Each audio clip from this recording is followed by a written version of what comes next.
Now we're going to go through some security definitions.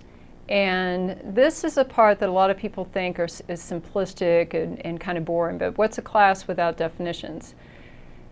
But on the exam, not only are you going to need to know the definition of a term, you're going to have examples, you're going to have to know examples of them, and be able to think about them in a cognitive way, in a real world way. So we'll first look at a vulnerability.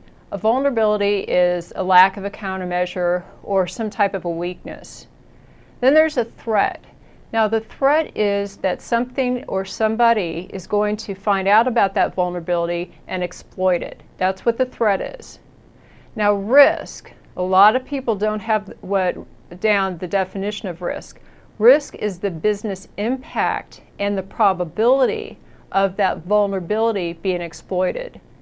And then there's a countermeasure. That's what you're going to put in place to protect get rid of the vulnerability.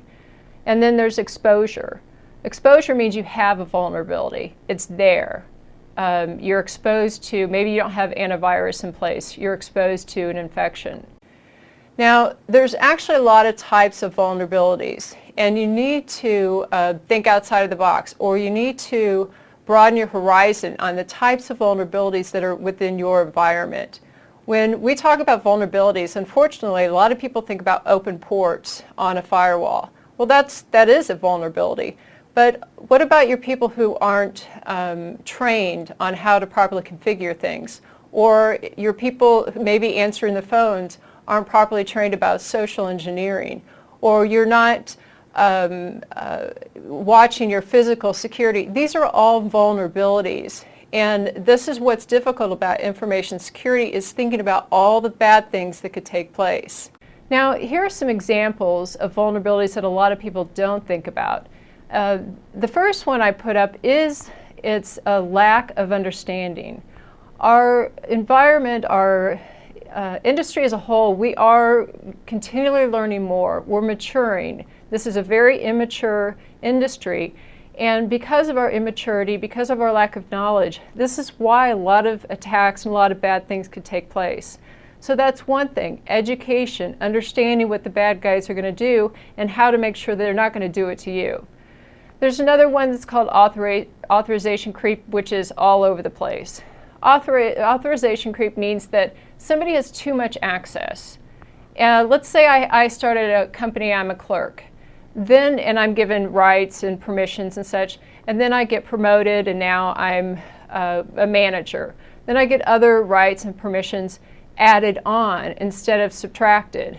And this happens on and on as somebody moves from one department to another. They have too much access. In almost every organization today, users have too much access. Why do we care?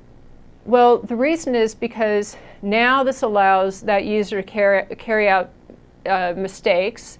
It also allows, if somebody actually gets a hold of that account, now they can access a lot of resources. So in the next domain, we're actually going to talk about identity management and how the industry is trying to get a hold of this authorization creep issue. Ways of detecting fraud. A lot of companies actually have attacks that have gone on for years, successful attacks. Social security numbers have been taken, personal information have been taken for years, and they don't have the right things in place to actually detect that those things are going on. So there's a lot of different types of vulnerabilities. It's not just technical, it's at those different layers, operational, tactical, and strategic. Now, I said that most people don't understand the term risk. And that's because we use them interchangeably. We use vulnerability, threat, and risk interchangeably. Hey, we have this type of risk. Hey, we have this type of vulnerability. Now, it may not seem important to you about having distinct definitions and knowing what they are, but it is important because they are totally different things. For example, one time I was asked to be on a risk management panel. We were a bunch of experts on a panel, and we're going to talk about risk management to about 500 people. We were going to talk about specific tools, and I was given a list of tools that we were to discuss and say what part was great and what part wasn't so great. And what happened is I wrote back to who was putting this conference together. I wrote back and said, I don't think you want me on your panel, because the tools that they actually listed were vulnerability management tools. They were not risk management tools. And in the industry today, a lot of products say they're risk management, and they're not. The easiest thing to do is define a vulnerability. That's a weakness or a hole. The hardest thing to do is actually calculate the business impact of that vulnerability and the probability that that vulnerability is going to get exploited. So the understanding of risk, I think, is very critical. And I'm a consultant. I work in a lot of different environments. And I see the confusion that when people don't have the right definitions down, they're speaking apples and oranges. So in our industry today, risk management is getting more and more and more important because of regulations, because the business people actually get what security means. But again, risk is the probability that a vulnerability is going to be exploited, and then the business impact. How bad is that going to hurt us? Now, how do these all work together? Some people think they're interchangeable, but they're not. Any environment, any organization has a whole bunch of vulnerabilities. Can you plug them all? Can you fix them all? Well, only if you have all the time in the world and an infinite amount of money. You can't address all the vulnerabilities, and you actually don't need to. So you have a whole list of vulnerabilities, and what you have to do is you have to associate a threat to that vulnerability. Because you can have a vulnerability, if there's nothing that can actually take advantage of it, it doesn't matter. So let's say you have an open port that faces the internet. That port may not have a service that could be exploited and anybody could do anything about it. So you're not going to pay any money or do any configuration for that. So a threat is that somebody's going to find a vulnerability and exploit it. So again, the first step is find all your vulnerabilities. You have to associate them to a threat. Is there something that could take advantage of them? And then you have to calculate the business impact and the probability, if that comes true. What that is, you're calculating the risk. So you find vulnerabilities, and we've had tools out there for years that finds vulnerabilities, associate them to a threat, and then calculating the risk is really where the skill comes in, how it relates to the business. So usually you have a whole bunch of risks listed, and you can't address them all, but you're going to say, these are the top risks, we're going to address those in the first 3 months, these the next 12 months. So it's really important to understand how all these work together. And I just see, it's not only important for the exam.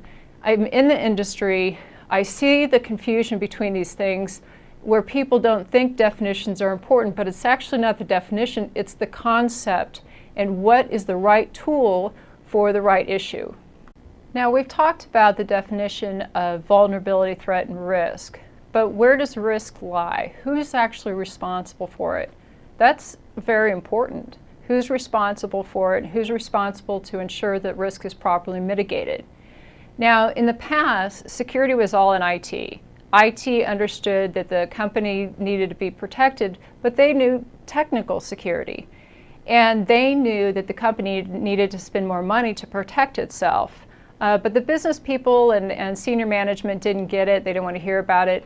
Now, as regulations have come down, we've got GLB and SOX and HIPAA. Now that's come from the top. So security isn't coming from the bottom anymore. It's coming from the top also. So who is responsible for risk? Well, that's senior management, board of directors. On the CISSP exam, it'll actually specifically say senior management. But in the industry, it's not just senior management. On publicly owned companies, it's also the board, because they're responsible to ensure that the shareholders are properly protected, the company is running smoothly, and that all of these risks are identified and dealt with properly. Now, another interesting thing is that risk should actually be delegated. The risk should not just be within the security realm or just on the CIO's desk or just on the CISO's desk. risk needs to be delegated to like the business management owners or whoever the department heads are. They need to be held responsible for identifying risk in their department and know how to approach it. It doesn't mean that they have to be security experts. It means that they have to be held responsible for making sure that any types of risks are actually being identified. So although senior management is ultimately responsible, it's important that we get it out throughout the company that each business unit manager or the department head or somebody is responsible, because that department head actually understands that department, understands the type of risk that can take place. And remember, it's not just technical. So ultimately, yeah, senior management, but they can't do it all. They don't understand all the risks that can happen throughout the company. So they need to delegate it, and they need to keep people's feet to the fire. Most companies are not holding any type of business unit manager or department head actually liable or responsible for any type of risk. So it's mainly lip service. So since a lot of companies don't understand risk, they just ignore it. They don't deal with it. They're being forced to. Just like with any security, nobody really wants to do security. Company doesn't really want to understand or pay money for security. They need to profit. They need to make money. But this is life. Security within the corporate world and within the government sectors are only becoming more important, and risk management is really becoming something that is the most important. And this is also something that the auditors are looking at. What type of risk program do you have in place? How are you identifying and mitigating those risks? Now, some other definitions we definitely need to know about are availability, integrity, confidentiality. It's called the AIC triad. It used to be called the CIA triad, but for some reason I guess they thought you'd get confused with the real CIA. So we're going to look at examples of availability, integrity, and confidentiality.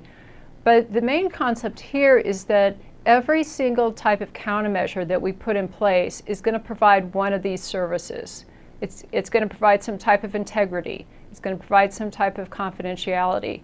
So not only do you need to know the definitions and some examples, but you need to know how they match up. This type of countermeasure provides this type of service. Now, in availability, a lot of people don't put availability within security. Most people just think about confidentiality, secrecy. But availability is very important, because if a resource isn't available, you can't do your work. So there's attacks that are taking place against resources, so they're not available. Those are DDoS attacks, distributed denial of service attacks. There's also availability issues that take place that are not attacks, but things get overwhelmed or they go down.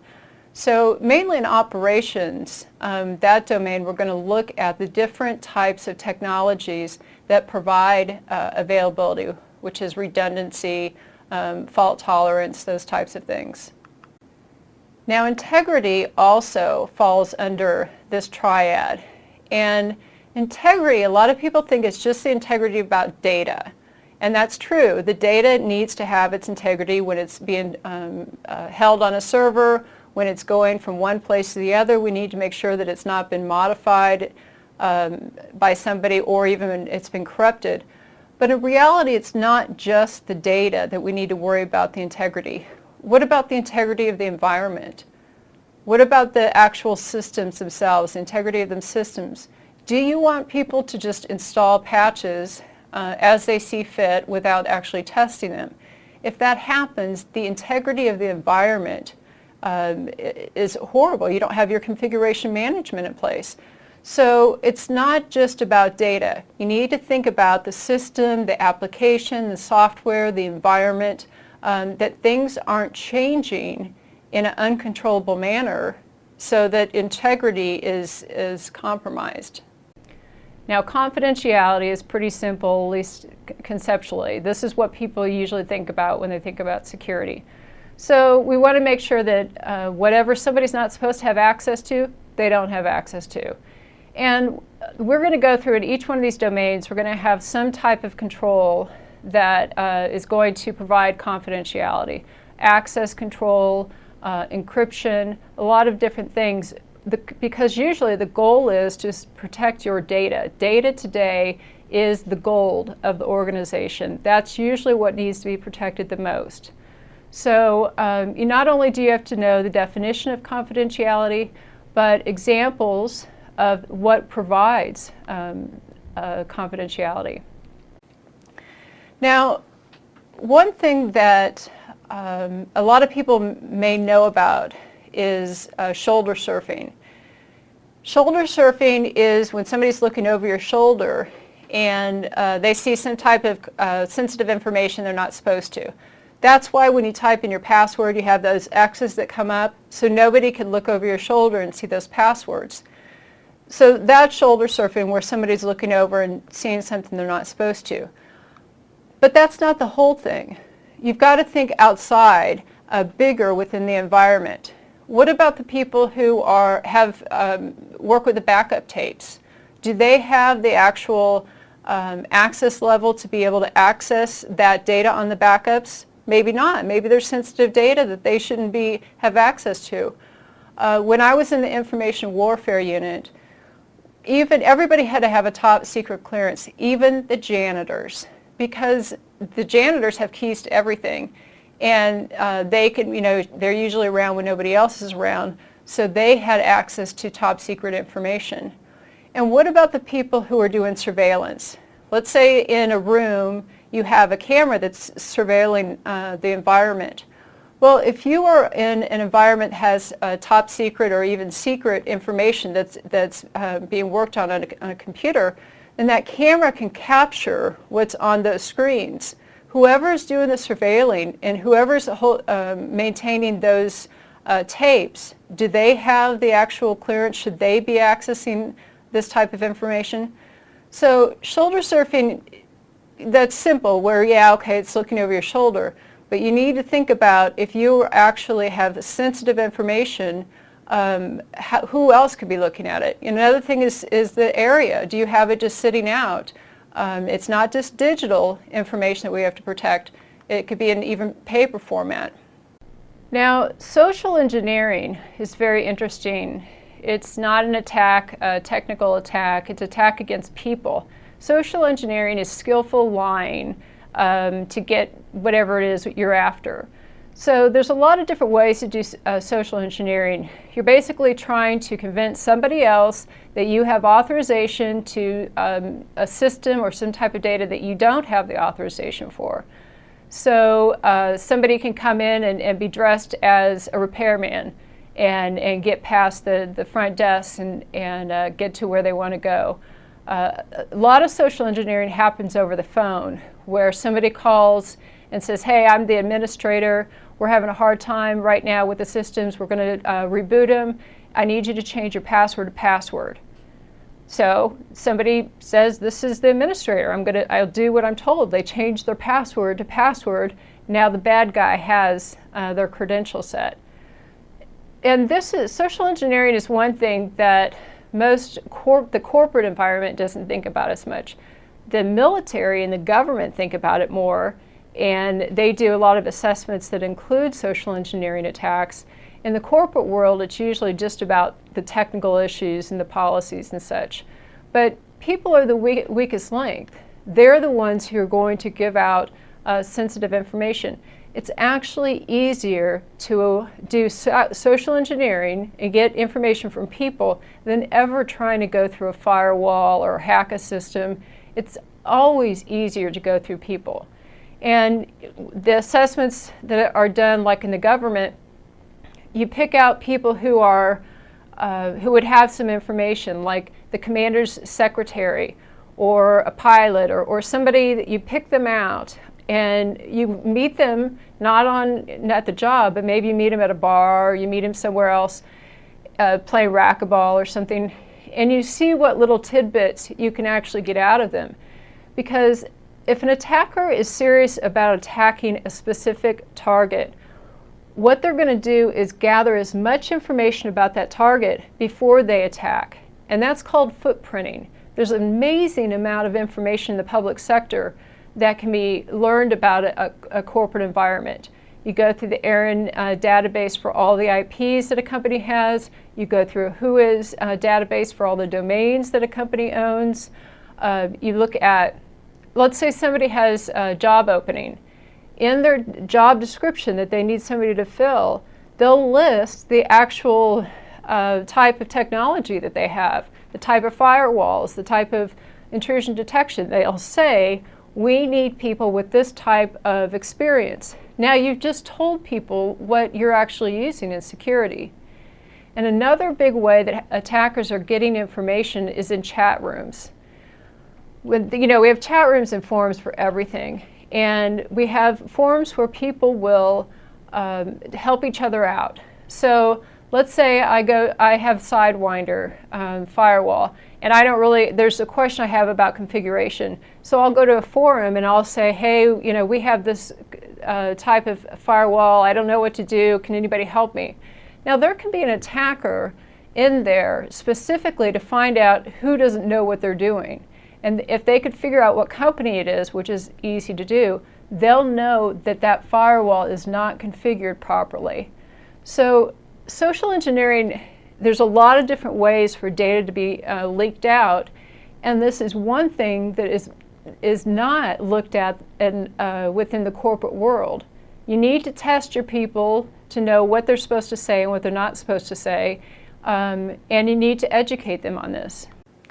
Now, people who are in security get a little cocky, or they think the whole world is just about security.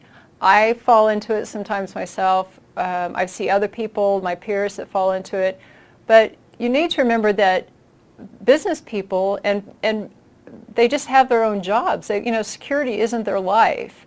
And so you have to understand that somebody else, like a business person already has a 60-hour-a-week job. They don't even know about security. They don't even want to know.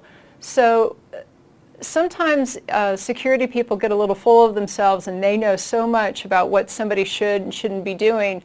But we have to be sensitive. We have to properly educate, which that doesn't happen through acting superior or acting like so knowledgeable. We have to be able to be humble and put security information in different languages that people understand. There's mid-management, and then there's senior management, and they'll speak different languages. So we need to know their language so we can make a business case so everybody can understand the security issues within the organization.